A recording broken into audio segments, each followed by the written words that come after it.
kasi ginamit mo lang ako. Ako naman bilang nagpagamit sa'yo kasi nirerespeto kita dahil nakilala kita nung araw pa. Na ang totoong pangalan ay Lord Biel E. Dilato, ipahanap sa iyo, pero lahat naman pakikisuyo ko sa iyo, may binibigay din naman akong incentive sa iyo.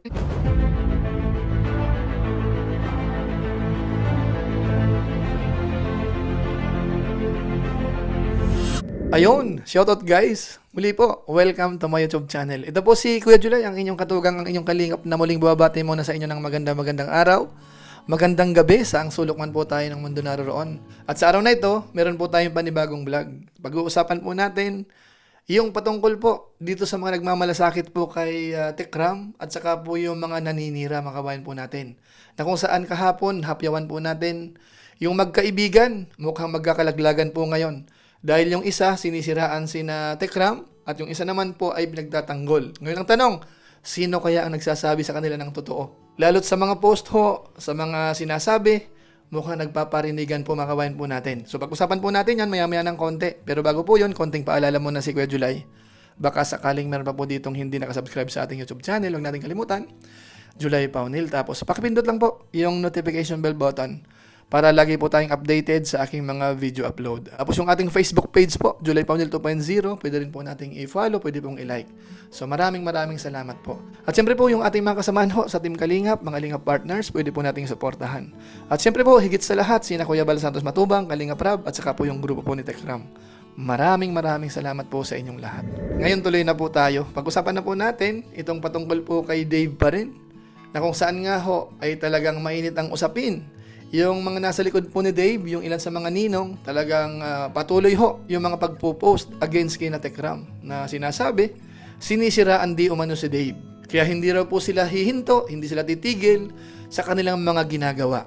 Kaso nga lang sa pagkakataong ito makawahin po natin, nakahanap ho tayo ng nagmamalasakit kay Tekram. At ito po yung walang iba kung hindi ang kaibigan ho ni Ninong S.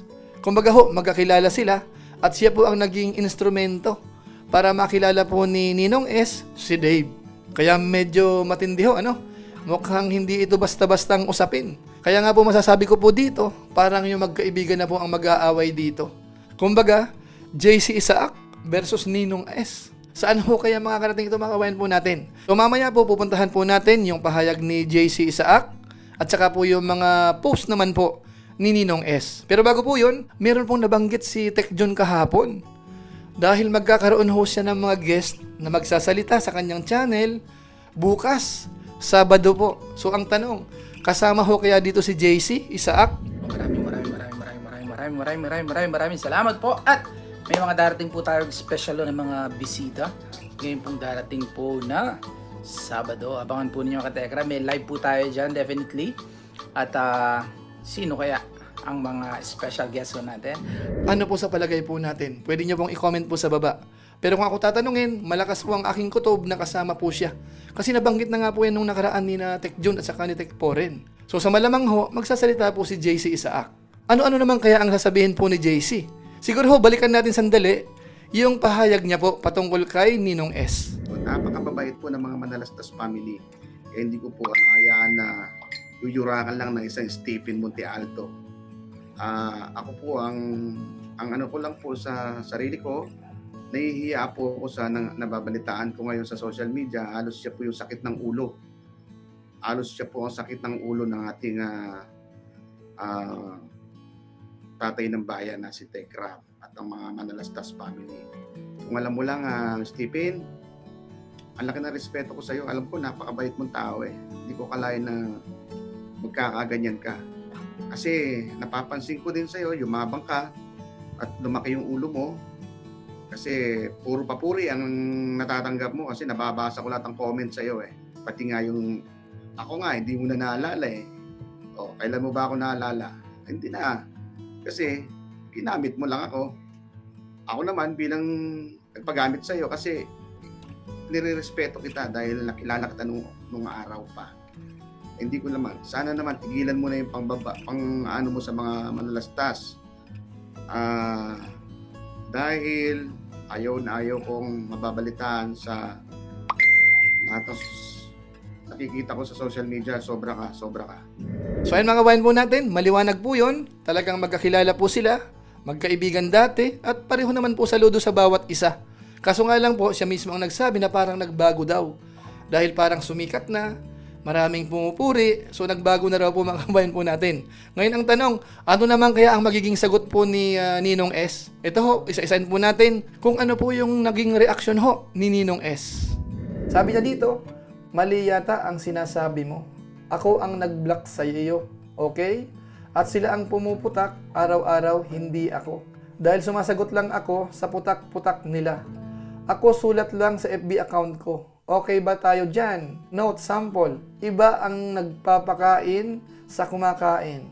Okay, Tagalog yun at klaro. So, yan po ang pahayag, ano? So, sundan pa po natin. May post din po siya kani-kanina lang. Abangan ang susunod na kabanata. So, kumbaga ho, parang nakaredy po siya.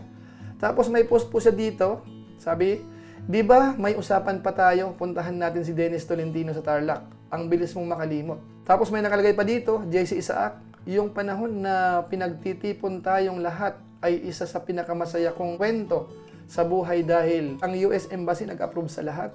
At yun dahilan na ang grasya ng Panginoon siksikliglig umaapaw, hindi lang Amerika, kundi 7 kontinente sa mundo binigay niya sa akin na makikita ko. Aba, matindi, no?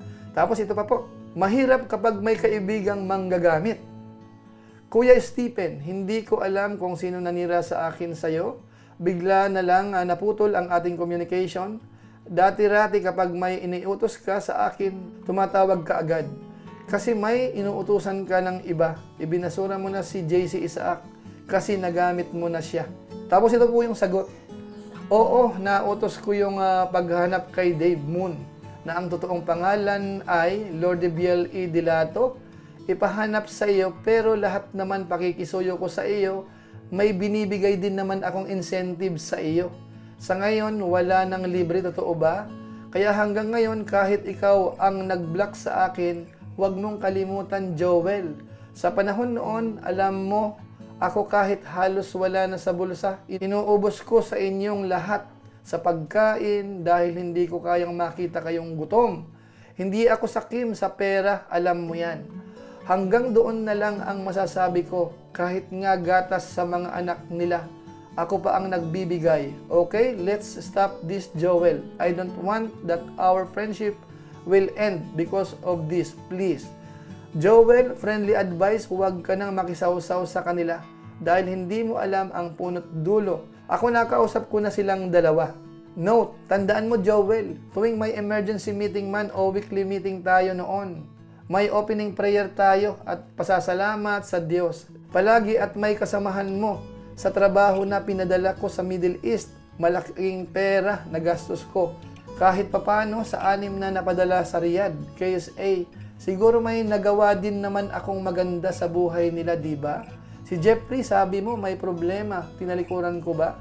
Pinadalhan kita ng pera, okay? So please, huwag kang dumagdag sa problema. Marami ka din namang subscribers dagdag doon sa Ilocos na nag-reach out tayo sa place ni Governor Chavit Singson. Okay ba? Tapos ito pa isa. Madami tayong masasayang mga pagtitipon at hindi mabibilang yon. Kahit nga pagputok ng Mount Pinatubo, the show must go on. Dahil doon natin ang lahat sa pagsisikap na mabuhay natin ang kanya-kanyang buhay. Alam mo, Joel, ang business partner ko wala na. Pero proud ako dahil ang pamilya ni Sergio hanggang ngayon, welcome ako sa kanila at FB friends ko sila. Araw-araw may morning greetings kami ni Ate Lynn. Kaya sa akin mahalaga lahat ng tao sa nakalipas man o sa hinaharap. Kaya please huwag astang bata, matatanda na tayo.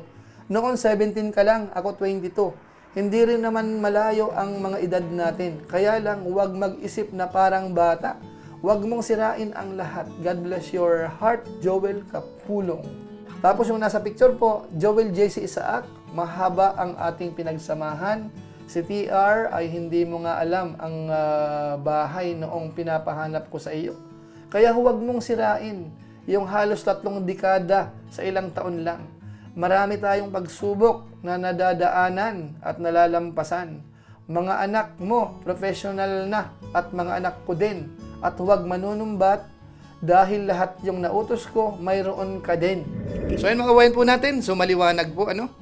Bagamat nararamdaman ko po dito, parang inaalala pa rin po yung pagiging magkaibigan nila. Kaso nga lang ho, may mga binibitawan na pong mga salita at saka kitang-kita po natin yung panunumbat na. Sinasabi dito na parang nakinabang din po si JC Isaac. Nung nagpapadala po siya ng mga tinutulungan, kumbaga ho parang nakikinabang. Bagamat sinabi po ni JC Isaac nung nakaraan, doon po sa kanyang pahayag sa kanyang live stream na hindi siya nakinabang. Kumbaga ho kung anong ibigay, binibigay niya rin. So medyo may contradiction po mga kabayan po natin na kailangang isettle yan. So ang tanong po dito, sino kaya nagsasabi po ng totoo? Si JC Isaac or si Ninong S mga kabayan po natin? Yan lang po muna ang ating iiwanan sa mga viewers natin at abangan po natin kung saan po hahantong itong usapin ni Ninong S at saka po ni JC Isaac. At ito po ay related sa pagtatanggol po kay Tekram, yung mga pahayag po ni JC, at kay Dave naman ho, yung mga pahayag naman po ni Ninong S. So yan lang po muna siguro, abangan po natin bukas siguro kung sino ang magiging guest. Kasama nga ba si JC dito?